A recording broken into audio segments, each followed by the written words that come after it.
We have to prepare ourselves for the fact that Donald Trump is most likely going to pardon Ghislaine Maxwell for her crimes in order to buy her allegiance to prevent her from saying any horrible things about Trump.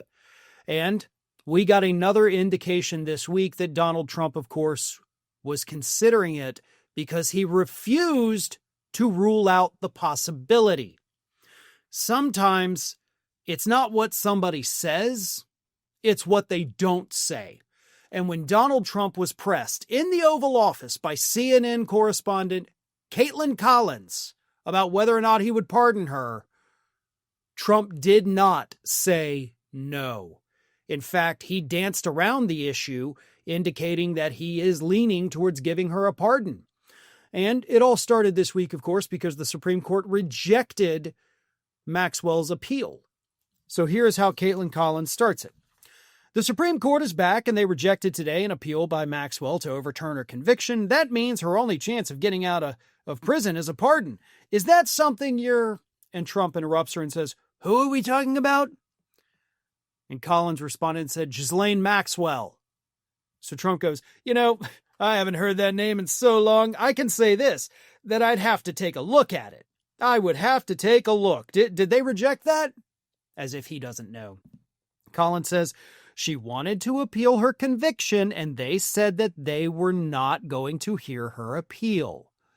And Trump said, I see. Well, I'll take a look at it. I will speak to the DOJ. I wouldn't consider it or not consider it. I don't know anything about it, but I'll see. I will speak to the DOJ. And then Collins said, well, why would she be a candidate for clemency? And Trump said, I don't know. I may not have to speak to the DOJ. I'll look at it. I have a lot of people have asked me for pardons. I call them Puff Daddy has asked me for a pardon. And Collins goes, but she was convicted of child sex trafficking. And Trump says, yeah, I'm going to have to take a look at it. I have to ask DOJ. I didn't know they rejected it. I didn't know she was even asking for it, frankly. I haven't heard that name in forever. Why? It's been in the headlines for weeks. Months, actually. I didn't know she was asking for it. Her lawyer has very publicly asked for it. And you know that. He's lying his butt off. The point is, as Collins, correctly pointed out, she's convicted of child sex trafficking. It shouldn't be, I'll have to take a look at it and, maybe not, I don't know. The answer should have been, oh, hell no. Next question. That back and forth shouldn't have even been able to happen. The response should have been immediately, absolutely not. She can go to hell. Any variation thereof, to be honest. Not, I'll take a look at it, which means he's going to do it. We don't have to dance around the subject. He's going to do it in order to buy her silence. Now, does that mean he's going to do it right now? Definitely not. He will definitely not do it before next year's midterms. He probably wouldn't even do it prior to the 2028 election. But when he hits that lame duck period after if we have a 2028 presidential election, that's probably when he would do it. Let her sit at Club Fed for another 3.5 years and then go ahead and pardon her. Unless things start to get a little dicey, right? That would be the only caveat to him doing it prior to either of these two elections. So we'll see. But I got to say this. If I were Maxwell, I would not want a pardon. I know that sounds weird, right? Like I would want to stay in prison for the next 20 years of my life. Maxwell is one of the most hated people on the planet, and she's known around the planet now. She would not be safe outside of prison. Prison's not necessarily to just hold her in. It's to protect her from people who would go and do something to her because of what she did for decades. Now, let me make this clear just in case I need to. I'm not condoning this. I'm not suggesting somebody do it. I don't want that to happen. But I do know that in prison, any kind of child crime involving, sexual activity is something that will get you. I mean, even by other criminals, they look at you like, I'm going to kill you. And sometimes they do, even in prison. When you put that person out there in the general population, where everybody knows what she looks like, what she did, and that she's now free and not having to, there will be angry, crazy people that will go try to do something to her. There is nowhere on this planet she could hide from people who do not want to do harm to her. And again, I'm not condoning that in any way or suggesting you should. You should not do that. But for her own safety, I would want to stay in prison. So if Trump does come in with that pardon at the last minute, she needs to think really hard about it, because she doesn't have any money anymore. She has nothing. She can't go trot around the globe on private jets and, hide off on a private island. She's a regular person now with nothing. That seems like a very dangerous situation. She should not be in Club Fed. She should be in a maximum security federal prison in the general population. But we have to wait until another administration comes in and finally puts her back where she belongs, which is not at Club Fed, not walking the streets, but in that maximum security prison. But we may not get to that point, because it really looks like Trump's going to give her a pardon. I cannot believe what I am about to say, folks, because it really is shocking. And it's not just shocking that I have to say it, but it's shocking because this isn't the first time this year I've had to say it, which is just kind of blowing my mind a little bit. Marjorie Taylor Greene has a good idea. There it is out in the open. Marjorie Taylor Greene has a good idea. Kind of like the last time I said she had a good idea. It was like 20% of a good idea. She just didn't go all the way with it. And we're dealing with the same situation now. She has, as Trump would say, concepts of a plan. It's just, it doesn't go far enough. So here's what happened. A couple days ago, Marjorie Taylor Greene went on Facebook and made this suggestion. Then she goes in conservative media, starts making it more. And here it is. This is what she wrote on Facebook. Paid social media influencers should have a signifying badge or different colored check mark informing the public that their account is paid for their posts. Just like broadcasters have to say this message brought to you by, social media influencer accounts should have to disclose that they are paid.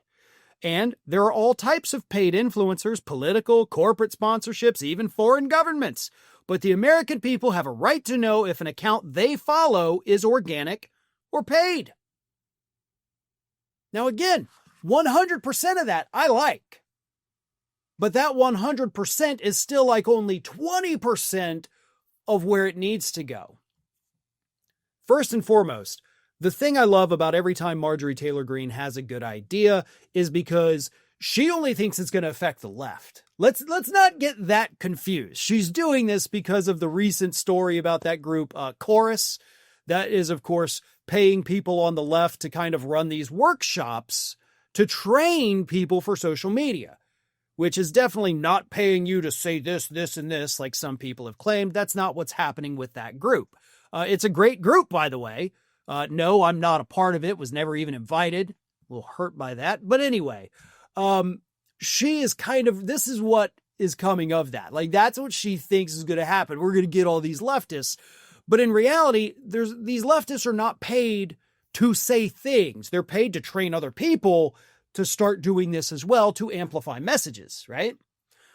What we have is like countless people on the right that literally are paid from these right-wing foundations, these right-wing super PACs that are funded by major corporations. They're the ones who go out there and are paid to repeat this drivel. And that's why Republicans are always on the same page typically with these talking points, because they're literally being told what to say and they're being paid for it. And if people on the left are being paid to say certain things, then hell yeah, they should have to disclose that. I like that idea.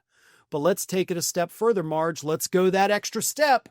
Because if you want to require social media people to tell folks who's paying them, shouldn't you have to do the same thing, right? Shouldn't politicians have to disclose where the money for their campaigns is coming from? I mean, it is readily available, don't get me wrong. It's not like you guys can hide it. And speaking of, Marge, if you're not going to disclose who your donors are, I'll do it right now. This is all from Open Secrets, again, easily searchable. By the way, if you ever want, let me give you a quick little lesson here. To look up somebody's campaign donations, Open Secrets is the best place. Their search function is not exactly the best. So what I always do is I go to Google and I type in the person's name, in this case, Marjorie Taylor Greene, followed by the words campaign donations. So regardless of what politician you're looking up, you type in their name, then you type in campaign donations. 99% of the time, the first one that comes up will be their link to Open Secrets. And that's where you can find all of this. You'll see a year next to their picture. If you click on that, go to the bottom, it'll say career. And that's what you need to look at. Not just election cycle, look at their entire career. Marjorie Taylor Greene has had a very short career. And here, of course, are her top donor industries. Number one, of course, is retired individuals. Number two, Republican and conservative causes. Those make up the vast majority of her money. Number three is the real estate industry, which has given her $225,000. Healthcare professionals have given her $195,000. General contractors have given her $134,000. Manufacturing and distributing industry has given her $99,000. Lawyers, law firms, $84,000. Securities and investment, $81,000. Crop production and basic processing, $79,000. Business services, $72,000. The automotive industry, $70,000. Air transport industry, $70,000. Education, $68,000. Special trade contractors, $56,000. Electronics manufacturers and equipment, $54,000. And, insurance industry, $44,000. Chemical and related manufacturing, $43,000. So, Marge, you don't necessarily have to disclose your donors because I just did that for you. But you can't sit there taking corporate money and say that, the social media people have a right to know. They do. You need to know where your message is coming from. But you also need to know who is putting these lawmakers in office. So if you're going to require these individuals to have a special color badge so that we know they're being paid, shouldn't the same apply to you? Because you're up there doing, one, your own selfish insider trading that's making you a buttload of money, but two, you're doing the bidding of these corporations and industries and conservative PACs that have funded your campaigns. So what's good for the goose is good for the gander. And if you want people to start disclosing who their donors are or who's funding them, how about we start with you?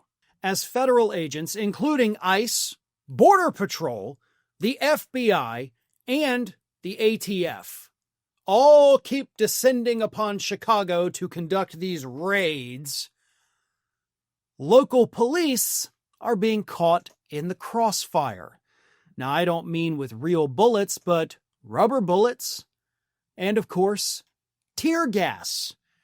This past weekend on Saturday, there was a confrontation, it's being called, between peaceful protesters who were yelling at ICE and, of course, ICE. And these ICE agents, rather than ignoring the protesters that were yelling mean things at them like, go away, and yes, according to the story, that's what, wake up, arrest ICE. Okay. And, of course, go away. ICE, these insecure little boy childs, couldn't handle that. Okay, oh God, they're telling me to wake up. They want me arrested. Oh, I'm going to pee my pants. That's what ICE is. So ICE, instead of ignoring these taunts from these, again, peaceful protesters, decided, you know what? Let's escalate the situation.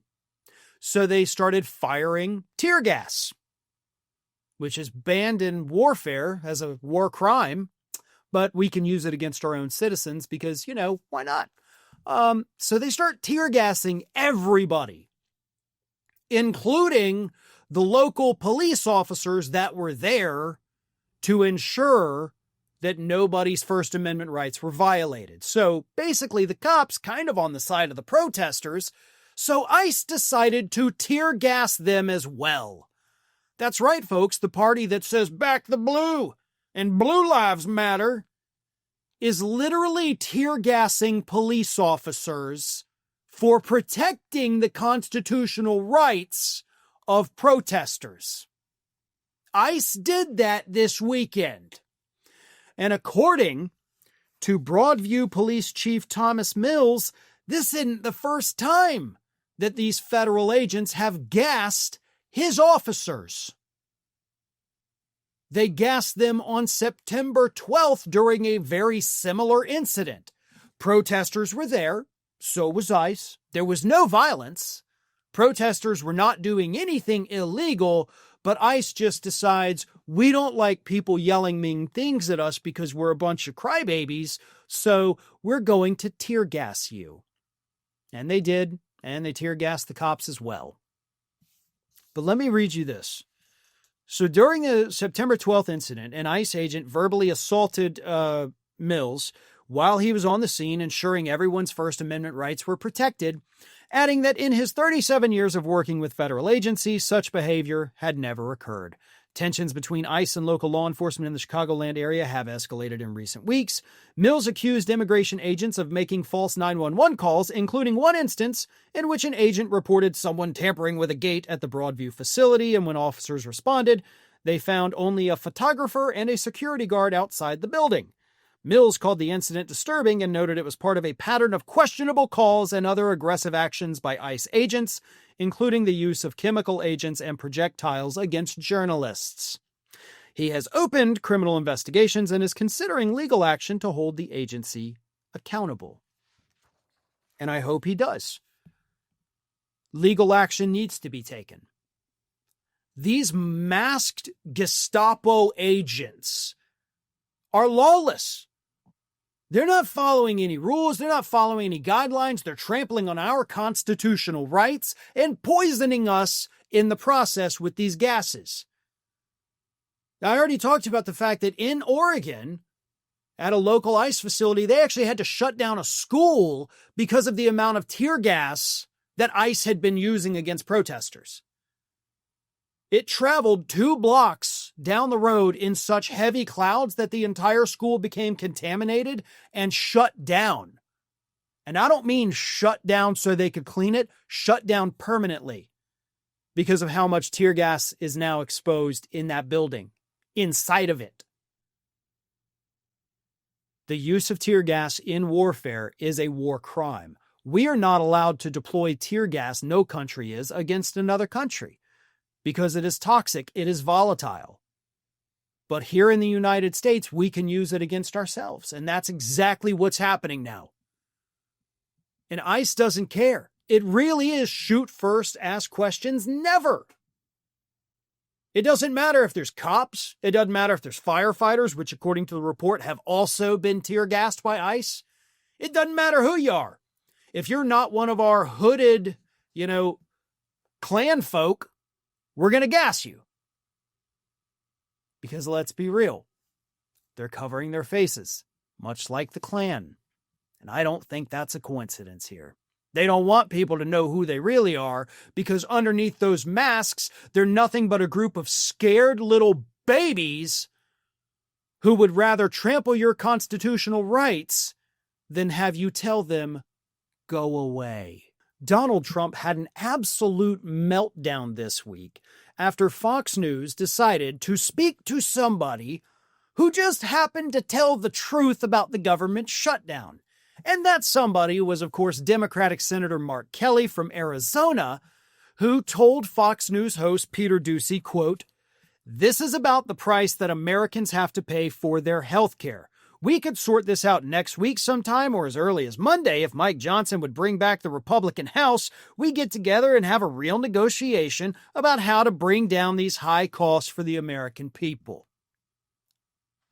That is what the government shutdown is about, right? You have the senators who they couldn't break a filibuster because Democrats wanted to add in the subsidies for the Affordable Care Act to allow more people to be able to afford health care.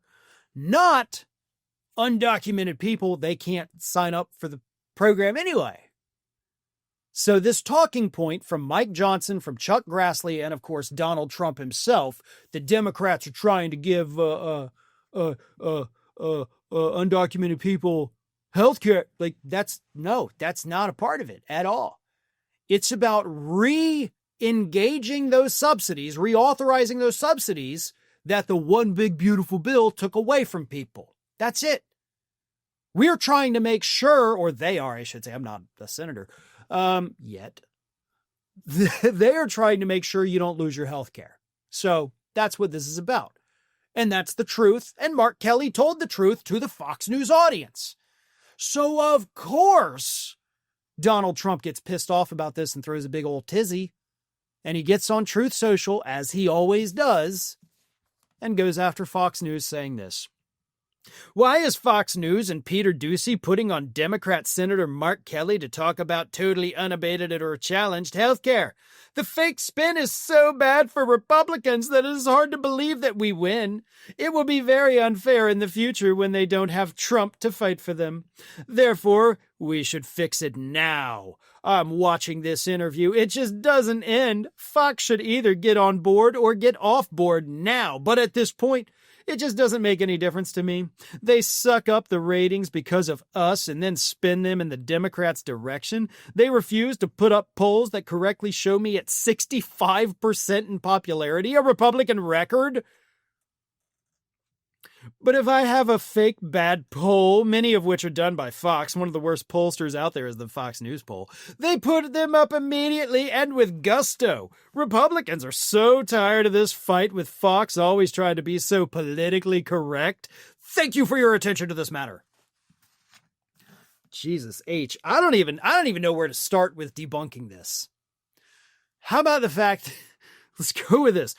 Fox is politically correct. Just no. I don't even need to go further in detail. No, they're not. Republicans are tired of Fox.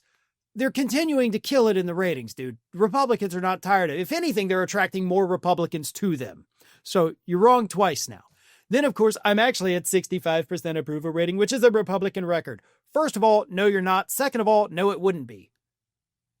A 65% approval rating, I don't know if you're talking about general public or even within the Republican Party, is bad. Like, if you're only at 65% in your own party, it's a record, sure, but it's a record horrible. And for the record, again, 65% is not the highest approval rating that a president has ever seen. We have seen it literally this century. Now, granted, it wasn't necessarily warranted. That's what, George W. Bush's approval rating climbed up sky high following the 9/11 attacks. But you get the point. Everything this guy said is an absolute lie. But what he's doing, what he always does when he attacks Fox News, is telling them, quite literally, get on board. I need you. The problem is, this idiot doesn't know how to ask people nicely for things. He thinks he can always get what he wants by threatening people because he's always gotten what he wants by threatening people. But in the case of Fox News, they're with him like 99% of the time. Every now and then, somebody's able to get on the network like Mark Kelly was, tell a small, quick truth, and then immediately, like, you won't get any truth from Fox News for the next few months. But even that one truth is not enough for Donald Trump. You have to live in his alternative reality. You have to spread his propaganda. You have to do what he says you must do 100% of the time. 99% of the time will not cut it. If it's not 100%, Trump hates you, and there's nothing you could do to make it up to him. Donald Trump returned to TikTok this week for the first time in over a year to demand that young people on TikTok swear loyalty to him. Because as he put it in his Oval Office video that was posted to TikTok, you, young people, you owe him. Because he's the one who saved TikTok for you. Now, I have explained at length why TikTok is not saved. In fact, TikTok is about to become worse than ever. And I will go back into that for anybody who may have missed that earlier this week. But first, here is what Donald Trump told young Americans in his triumphant return to TikTok, which, if you're so fond of TikTok, why have you been off it for a year? You've had access to it. Like, I don't understand that. But anyway, Trump said, quote, "To all of those young people of TikTok, I saved TikTok. So you owe me big. And now you're looking at me in the Oval Office. And someday one of you are going to be sitting right at this desk and you're going to be doing a great job of also." All right, so you're trying to butter him up at the end there. I get that. But you owe me big? Listen, I know TikTok is in fact a valuable platform for making your voice heard.